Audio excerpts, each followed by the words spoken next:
Welcome to recap number 3 of our DEI Seleucid playthrough. If this is the first video you have found of the series, you are simply doing it all wrong and should check out the other 2 videos in this playlist first.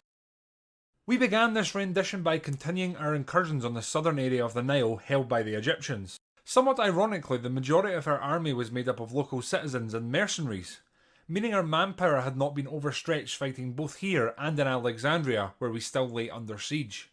We only had to wait on the seasons changing before we could continue our offensive. While events had stalled on the banks of the Nile, the siege of Mazaka began. This saw a professional army take the fight to the northern rebels in the form of the Cappadocians. This was their final stand, the last stronghold of the rebellions. The numerous catastrophic defeats the rebellions had suffered at our hands were beginning to show, as the enemy's leadership made the decision to charge from the relative safety of their settlement towards our hoplite and pike wall, completely ignoring the second assault coming at them from our local levies. Our generals couldn't quite believe what was unfolding in front of them. Why would they make it so easy? The wall of pike and spear slowly trudged on towards the settlement, while the enemy attempted to form up in the open ground and began engaging us with their archers. With the front lines about to clash, the enemy general rode straight at our lightly equipped Sarissa cavalry, an interesting move to say the least. He did not survive, which further hampered the enemy's cohesion. From this point onwards, it was a complete rout. Our secondary force captured the town square and raised our standard, all the while our cavalry manoeuvred in behind the enemy's line, reforming and then crashing into the rear of their units as they were completely occupied by our wall of bodies in front. Any will to fight fractured and the town was ours. The northern rebellions had been quelled. However, a new problem arose. Pergamon, seeing a power vacuum, had moved in and also attacked some of the rebellion's allies, taking some of their holdings and becoming a large player on the Anatolian front. Spies would have to be dispatched to keep an eye on their expansions. The siege of Diosplis was the next major event. The battles and situation here was pressing, as time was of the essence. However, a relatively straightforward siege saw us take the town and square thanks to the absolutely devastating use of our elephants, coupled with the effectiveness of the local Egyptian mercenaries. Our hold on the breadbasket of the Mediterranean was almost complete. With this conquest came the new problem of unknown neighbours. The council decided that the best approach would be to begin trading with them, as well as to agree a pact of non-aggression. Naturally, they would have to pay for this luxury, and of which they obliged wholeheartedly. With our border secured for now, we would press our army north, hoping to capture the breadbasket once and for all. With the season past, and now being well fed, watered and rested, they began their march north. The final Egyptian holdout was about to be put to the test for the last time. We deployed en masse on the northern approach to the town and decided to use the fear factor.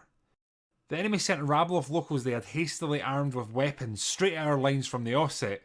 We demolished them with our projectiles and managed to decimate them before they could even get within melee range. This truly set the tone. At this point we had engaged the enemy on 3 sides and decided to commit the elephants. These beasts were beginning to strike complete fear into the Egyptians and were building up a reputation that was well deserved. With the stampede all but completing the victory, we secured the Nile Delta. Our food situation would finally stabilise, and we would not have to rely on our prominent families supplying food and substance every winter season. The Egyptian threat, however, remained. They were still fielding multiple armies on the African coastline and could at any point threaten Alexandria. In fact, they already were, as the capital of Egyptus remained under siege.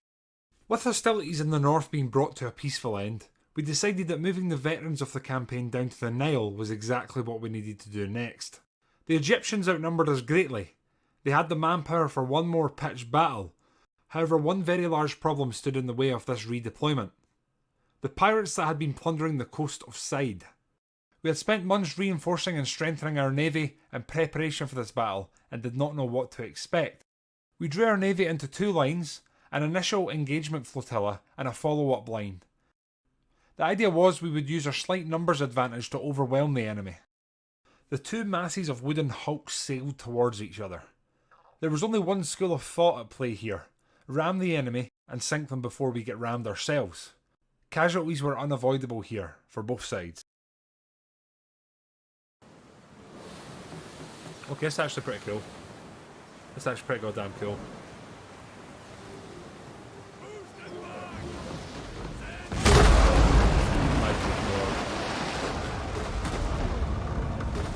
Already more epic than the Battle of the Blackwater.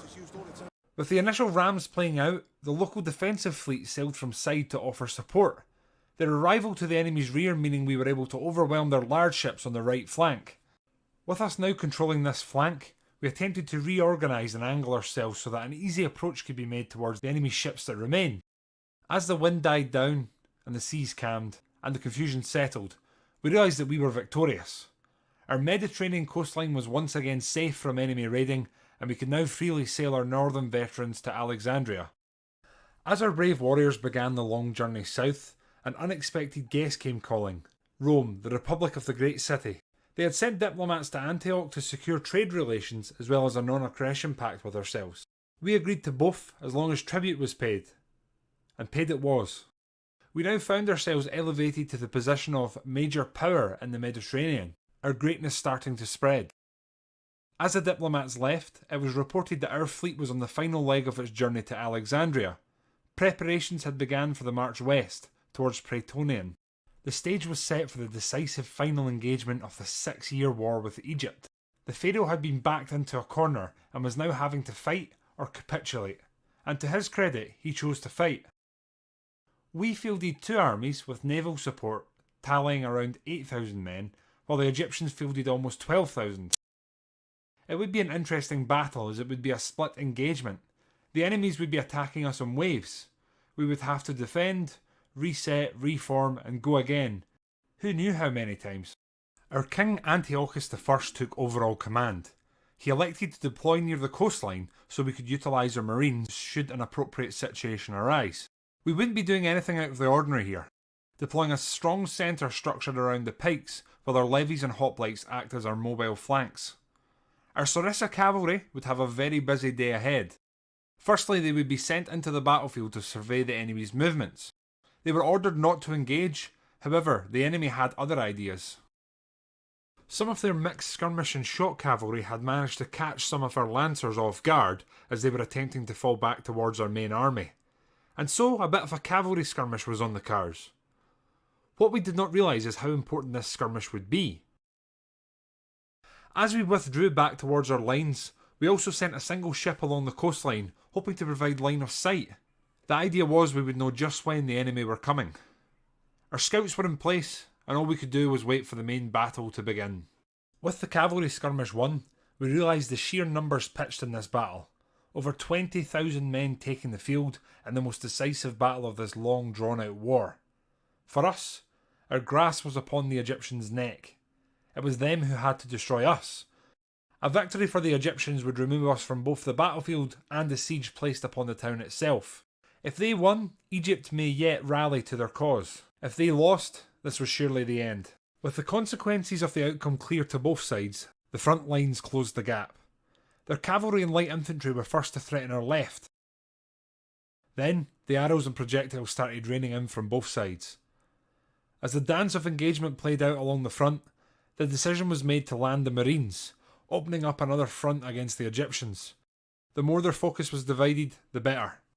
These Marines were no pushovers, veterans of the side campaign and recent victors over the large pirate fleet that had been plaguing the coast of our capital.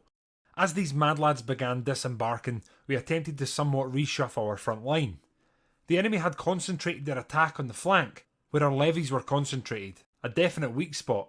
However, this did let us manoeuvre the rest of our infantry around them, and the horseshoe defence began forming. Whilst we pushed through the enemy, our cavalry did what they do best, running down any isolated enemy units, managing to catch a number of them off guard and completely destroy them to a man. Look at what our pikes are holding at bay just now. The edges of our horseshoe began to form and in fact begin folding around, meaning thousands of the enemy's men were about to be encircled. However, the enemy's second wave was beginning to arrive. We had to finish this fight and attempt to reform our defensive lines before they arrived, or we would end up being the ones who were encircled.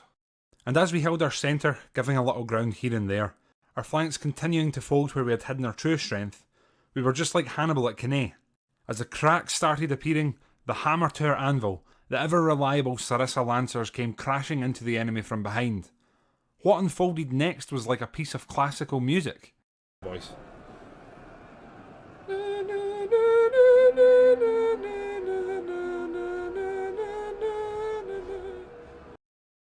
With the symphony of battle being played out, the standards of the enemy were thrown down as they desperately grabbed at anything they could to attempt to escape the press of metal and flesh.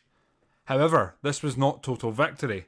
We had only defeated about half of the enemy's troops, with us also having taken a significant amount of casualties. The second army approached. It was time to reform. Then, reinforcements arrived from the most unlikely of places, right on the coastline. Our soldiers were visibly confused, wondering if they had emerged from the sea, like some sort of seamen, or aquamen even. Alas, reinforcements were reinforcements. With this confusion put behind us, we set up for the coming attack. This time it was the garrison of the town mixed with the remnants of the enemy's veterans of their disastrous Alexandrian campaign. Fresh in their memory were the war crimes that had been committed against them. They knew what fate awaited them and their people should they fall. As the second army came marching into our gauntlet, our archers and slingers unleashed hell on them, making sure they wouldn't be able to make it to our lines unscathed. You hear that, right?